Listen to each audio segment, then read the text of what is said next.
Attraction and retention of talents. The competition for skilled talent is fierce. With aging demographics and a more mobile workforce, employers are finding it increasingly difficult to access the talent they need for their business. Many employers understand that they need to update or change their approaches to talent management. Many don't know how to start or take the first step. The following strategies and tactics will the employers develop initiatives and approaches to talent attraction and retention. Talent attraction. Use social media to attract employees. Train your staff to be brand ambassadors, promoting your company as an employer of choice. Utilize social media channels to distribute relevant news, comments, and vacancies direct to targeted candidates. Create a positive candidate experience. Offer information about company history, future direction, corporate culture, and advancement opportunities. Present an accurate description of the job, what it entails, and a typical workday. Stay connected to candidates that you are seriously considering. Keep them informed throughout the process or risk losing them. Utilize existing job boards to extend awareness of job vacancies. Get the word out as broadly as possible to increase your reach for talent through job boards, colleges, and universities' career services divisions across the country, sector publications. Go beyond word of mouth or local promotion. Consider underrepresented groups. Widen your search to include the underrepresented groups such as indigenous people, youth, older workers, and or people with disabilities. Offer corporate benefits and incentives that are relevant to your workforce. Introduce such initiatives as flex time, telecommuting, wellness programs, and condensed work weeks that can be supported through your work environment. Allow employees to select benefits that are most relevant to them. Work with local high schools to create job opportunities for promising students. Offer experiential learning opportunities to students through co-op, workplace tours, and part-time employment. Investigate school-to-work programs that support student credits for on-the-job learning as part of their high school completion. Have an attraction strategy. Utilize existing staff success stories to share employee experiences. Staff can be your best ambassadors. Develop a corporate talent attraction strategy to meet existing and planned future talent needs. Talent retention. Start an employee recognition program. Create opportunities for peer recognition that let employees recognize each other for a job well done. Work with employees to maximize talent utilization. Establish a HR management practice that supports employees to set and achieve their goals. Vary job assignments of workers who seek constant change and challenges to demonstrate diversity of work opportunities and to build new skills. Promote all occupations within the company and what is needed to successfully do the job. Pair and mentor new staff with existing staff. Foster an early relationship among team members to relieve the stress of starting a new job. Build camaraderie among staff. Introduce an internal career ladder. Promote from within to demonstrate a commitment to employees that maximize available talent. Consider cultural sensitivity. Ensure staff are informed and educated in a multicultural workplace on cultural differences. Initiate a volunteer leave policy. Support employees to contribute to local volunteer initiatives and demonstrate the company's commitment to giving back to the community. Create strong manager-employee relationships. Encouraging ongoing dialogue between staff and managers. Switch from a culture of employee satisfaction to a culture of employee purpose. where managers play a more active coaching role. Develop a talent succession plan. Capture the corporate knowledge through a plan that supports knowledge transfer from those looking to retire. This also supports staff progression in the company, an influencing factor to retaining talent. The attraction, engagement, and retention of talented employees are of strategic importance for successful businesses, as a lack of skills and talent within organizations puts a significant constraint on future growth. Employer brand, company reputation, and candidate experience are key to attracting and retaining good staff. By giving talent attraction, engagement, and retention a strategic business focus, it will give your business that extra growth potential when you need it. Once you have attracted the right people, you need to make sure that they have the capabilities you need to deliver the result your business demands.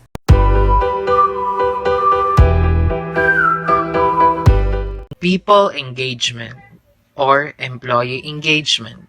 But what is employee engagement? It refers to how employees feel about their culture and their jobs.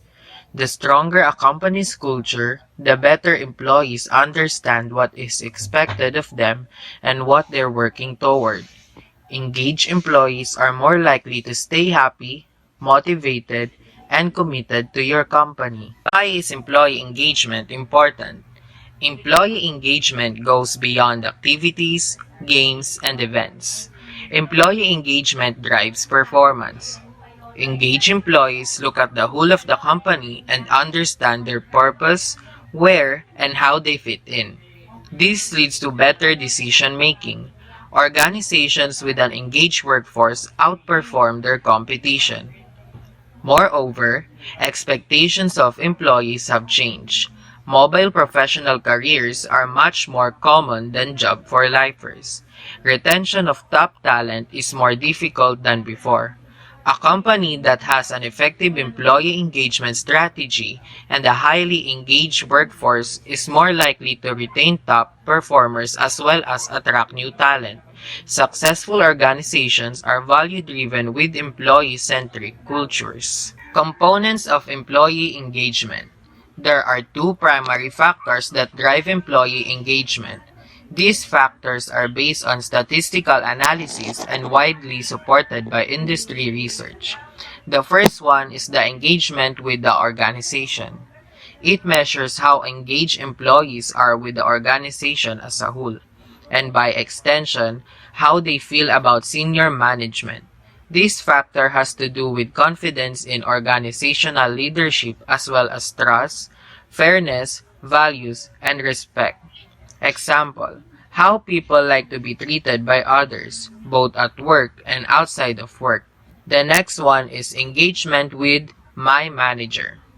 It's a more specific measure of how employees relate to their direct supervisors.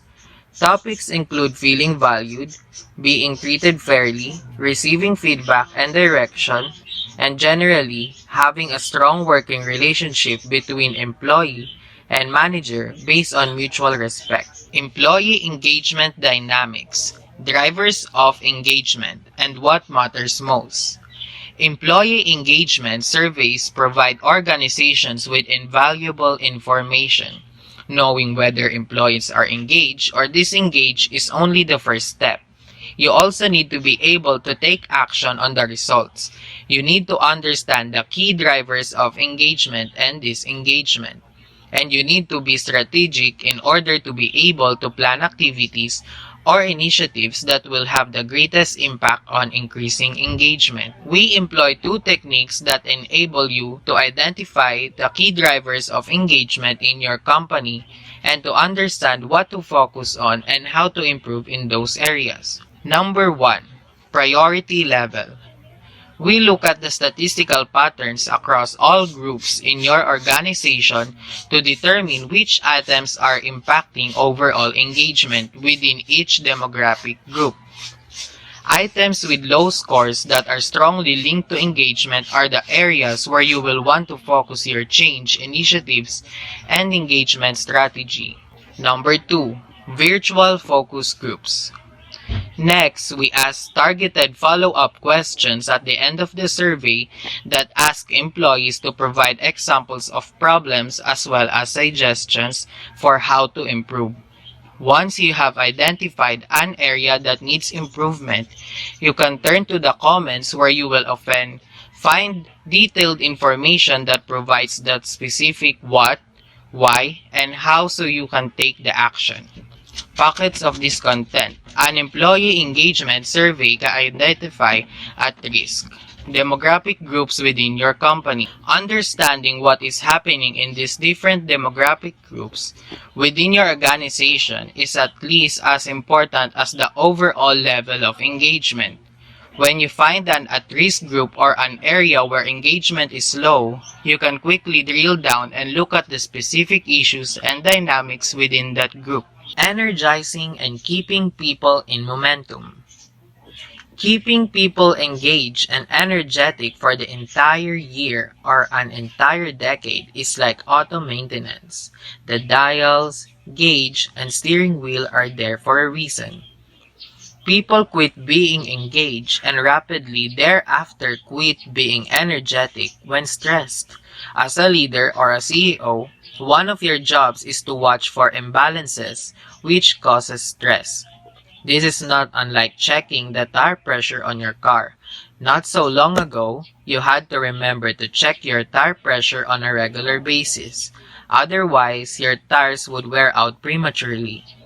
Today's automobiles monitor tire pressure and report when one or another tire is low on air. Employees come under pressure and can deflate as well.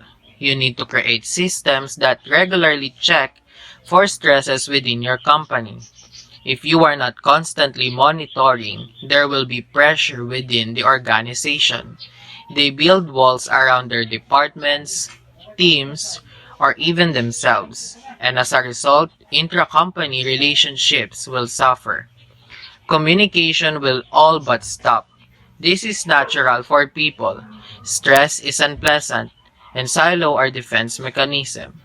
They protect against adversarial relationships. As a leader, it does not matter what product or service your company offers or what specific responsibility your team has.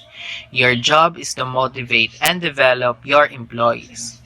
While most leaders believe motivation is the key to any organization's success, many struggle to keep their people motivated on a daily basis.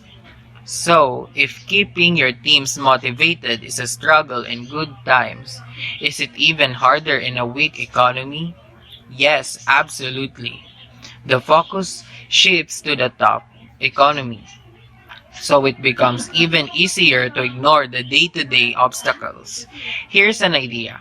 Instead of ignoring the real issues, challenge your team to recognize, overcome, and be successful. Of course, it may be tough when research shows two important factors are prohibiting leaders from doing their jobs effectively. The first one, they fear losing their jobs due to downsizing. And the next one, they lack knowledge of how to actually motivate their teams. If leaders are afraid of losing their jobs, imagine how the employees feel. So, as leaders, how can you motivate someone, or even yourself, when there is fear of being laid off? The fact is the best way to keep your job during reorganization is to stay focused on your job and ignore the noise. Do your job better than anyone else. Corporate leaders will, at some point in their careers, experience company restructures and downsizing. During these times, it is important not to ignore the option of losing your job. However, don't focus on it. Focus on what you can control. You, your team's actions, and ultimately the performance of your division. There is no doubt the market and the economy will rebound and will be bigger and better than ever. The only question is, when? While this is an optimistic view, what choice do you have? You can be motivated and believe you will achieve your goals. Or you can focus on the negatives and feel miserable and hopeless. It's vital you choose to be excited and motivated with an optimistic outlook for a better end result. Here's the best part. By making the choice as a leader, your team will follow your example.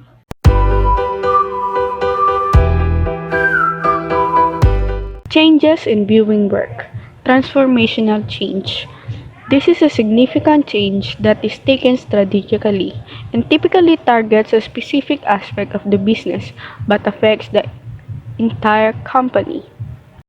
For example, a business may choose to change its core values or mission, which is a transformative change that affects the whole organization going forward. Another example is the introduction of a new kind of technology that replaces a legacy system. Personal change. Typically, this kind of change occurs during massive layoffs, hiring sprees, or major restructuring of departments. Changes like these can make employees feel uneasy and stressed. Changing employee policies such as providing more vacation days is a positive form of personal change. Unplanned change. This kind of change happens when there is an unexpected event that requires a necessary plan of action. For example, there may be a massive product recall at the company that results in the CEO stepping down. Remedial change, like unplanned change, this is a kind of reactionary measure that's taken to improve the status of the business.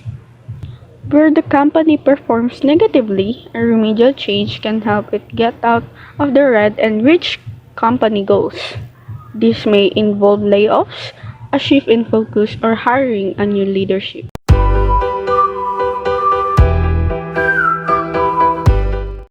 Good day everyone, my name is Christine May Gonzaga and I will report the topic Synergy Creation. So let us define first synergy. Synergy comes from the Greek word synergia, which means joint work and cooperative action. The enhanced result of two or more people, groups, or organizations working together. In other words, 1 and 1 equals 3. Now, let us define synergy creation. So what is synergy creation? Synergy creation means that there should be good synchronization between sales, marketing, and customer services of a company. Or in other words, it means the three units, sales, marketing, and customer service, should work together. So let me give you a real-world example of synergy. When Procter & Gamble Company acquired Gilead in 2005, a P&G news release cited that the increases to the company's growth objectives are driven by the identified synergy opportunities from the P&G and Gilead combination.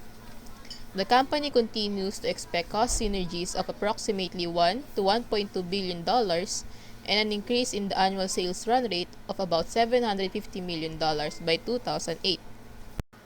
In the same press release, then P&G Chairman, President, and Chief Executive A.G. Lafley stated, "We are both industry leaders on our own, and we will be even stronger and even better together." This is the idea behind synergy, that by combining two companies, the financial results are greater than what either could have achieved alone. So here is the 5 examples of synergy in business. First is the mergers and acquisitions.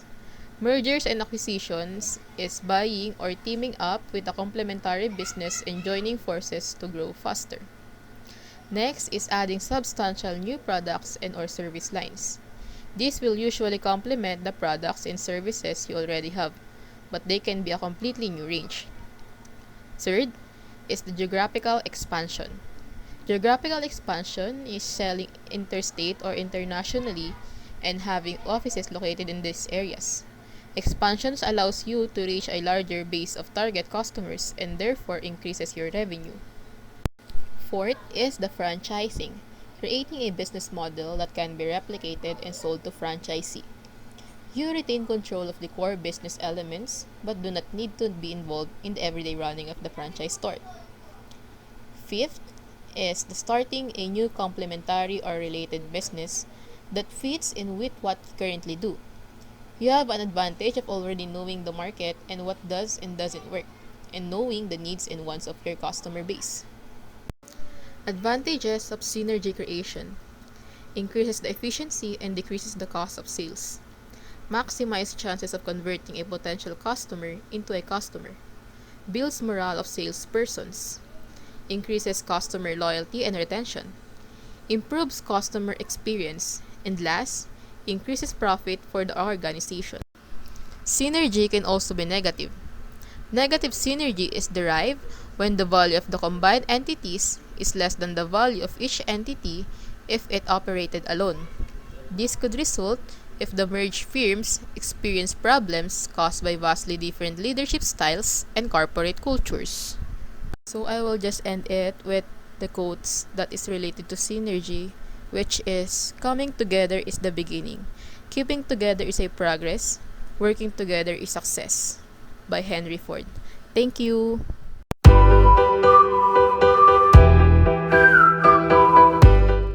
Good day everyone, I am Lynette P. Dulva and I will be discussing about building successful people and business. Many factors contribute to being successful in business. Having a sound strategy, having a marketable product or service, and having efficient processes are all important. But it falls to the people within the organization to actually execute on the strategies, plans, and processes to make business successful. I know that many leaders understand this concept intellectually. That's why you often hear phrases like, our employees are our most important asset. However, when you see how employees are treated, the authority they're given, or the level of trust and value they are commanded within the organization, you realize that this mantra is just a trite saying at many companies.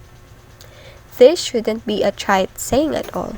Extensive research has been done in this area, and it has been well documented that employees who feel valued and engaged are 24% more likely to increase sales.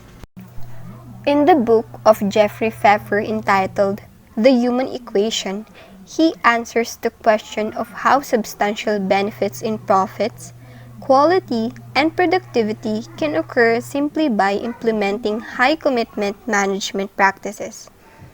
He identifies 3 reasons for the connection between how people are managed and profitable results.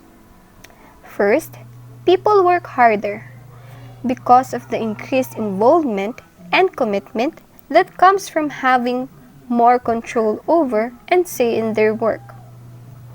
Second, people work smarter.